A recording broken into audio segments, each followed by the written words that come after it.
여러분 안녕하십니까? CJB 아침 뉴스입니다. 세종대왕의 역사적 가치를 기반으로 조성된 초정치유마을이 다음 달 10일 개장을 앞두고 있습니다. 그런데 시설명을 모두 외국어로 지었습니다. 세종대왕 하면 한글인데 과연 맞는 발상인가 싶습니다. 김세희 기자입니다. 청주시는 그동안 정확한 기록은 없지만 초정리 일대가 세종대왕의 눈병을 치료하기 위해 120여일간 머물며 훈민정음 창제를 마무리한 곳이라며 지속적으로 관광자원화를 꾀해왔습니다. 초정행군을 복원하고 해마다 세종대왕과 초정약수축제를 개최하는 이유입니다. 게다가 체류형 관광시설로 다음 달이면 3만 2천 제곱미터 규모의 초정치유마을도 문을 엽니다. 그런데 건물마다 붙은 이름은 초정하면 세종대왕과 한글이라는 연상작용에 역행하고 있습니다. 웰컴동과 힐링동 모두 외국어로 이름을 지어놓았기 때문입니다. 청주시 외국인 관광객을 고려했다는데 정작 초정리 일대에 외국인이 얼마나 방문했는지 통계 자료조차 없습니다. 고전적인 의미지만 치유마을은 또 현대적인 감각으로 지었고 글로벌 시대에 공항도 가깝고 하니까 그냥 외국인들이랑 같이 이용하는 시설인데 순수한 한글 이름으로 건물명을 짓고 영문으로 뜻을 의역해 병기하는 방안 같은 최소한의 보완책이라도 마련해야 할 필요가 있습니다. CJB 김세희입니다. 김여원 지사는 어제 도내 문화예술인들과 당산 생각의 벙커 활용 방안에 대한 조찬 간담회를 개최했습니다. 참석자들은 도청 인근 근대 문화유산과 당산 생각의 벙커를 잇는 관광벨트 조성을 통해 침체대나 청주 원도심 활성화 등 도정 현안에 다양한 의견이 오갔습니다.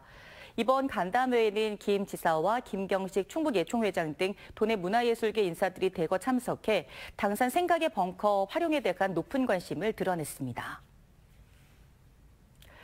청주시가 추진하는 친환경 모빌리티용 배터리백 제품화 지원센터 구축 사업이 산업통상자원부 공모 사업에 선정돼 국비 42억 원을 확보했습니다. 시는 이번 지원센터 구축 사업이 배터리백 시장은 물론 관내 중소 중견 기업의 배터리백 기술 개발에 큰 도움을 줄 것으로 기대하고 있습니다. 이에 따라 청주시는 오는 2028년까지 79억 원을 투입해 오차급 양청리에 336제곱미터의 규모의 지원센터를 건립할 계획입니다.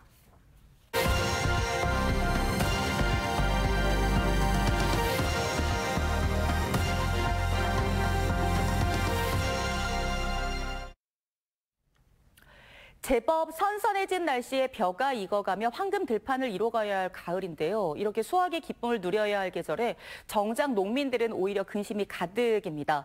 난데없는 폭우에 쌀값 하락, 엎친 데 덮친 격으로 벼멸구까지 기승을 부려 한숨만 나올 뿐입니다. TJB 전유진 기자가 농촌 들녘을 돌아봤습니다. 황금빛으로 물들어가야 할 논 사이사이가 폭탄을 맞았습니다. 전쟁이라도 난 듯 황갈색으로 동그랗게 파여 큰 병이 걸린 것 같습니다.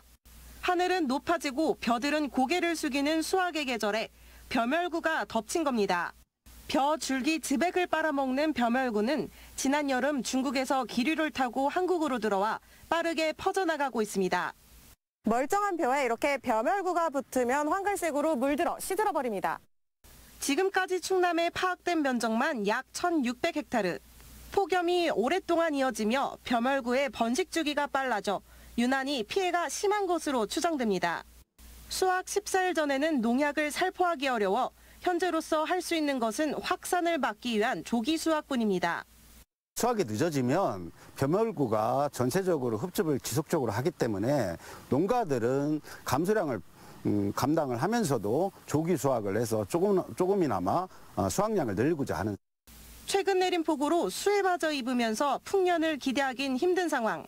충남의 지난 가을 장마 수해 면적 1,900헥타르 중 90% 이상은 벼 피해입니다. 수해로 쓰러진 벼를 수확해도 도정 과정에 쌀알이 일그러져 수확량은 70% 정도로 감소합니다. 겨우 추수를 해도 죗값을 받을 수 없어 문제입니다.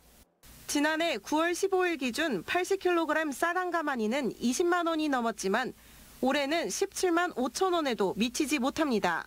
농민들의 속은 타들어갑니다. 벼멸구 먹은 데다가 비가 오니까 그게 엎쳐가지고 수확하기가 더 어렵다. 쌀값이 자꾸 내려가니까 농민들이 지금 다 포기하고 있는 상태.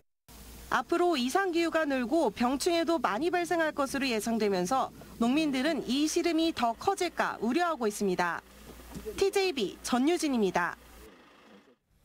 2024 청원 생명축제가 개막 4일 만에 입장객 수 20만 명을 돌파했습니다.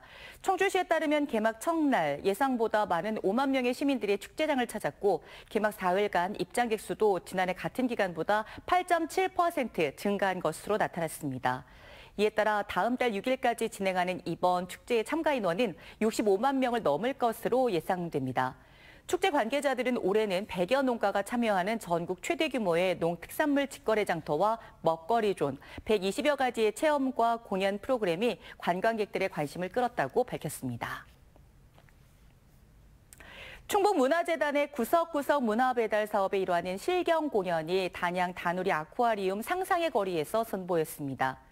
이번 공연은 단양의 실경과 함께 바보온달과 평강공주 이야기를 바탕으로 야외 공연으로 펼쳐졌습니다. 공연 단체로는 창작 춤 집단 휘랑의 작품이 선정됐으며 필하모닉 대여 클랑과 협업으로 한국의 전통춤을 기반으로 간 창작무용과 서양 음악이 조합된 정통 클래식과 창작곡을 선보였습니다. 제천시와 제천한방바이오진흥재단은 지난 2019년 이후 중단된 어이 2공기 재래를 복원하기로 했다고 밝혔습니다. 2공기 내내 조선 선조 때 당대 명의인 허준과 어깨를 나란히 했던 어이로 아들 이영남까지 2대에 걸친 우리나라 어이로는 유일합니다. 어이 2공기는 임진왜란에 기여한 공로로 제천 지역 토지를 하사받아 이주한 것으로 알려졌습니다. 청주지방법원은 미성년자 출입신고를 빌미로 PC방 업주에게 돈을 뜯어낸 10대들에게 징역형과 집행유예를 선고했습니다.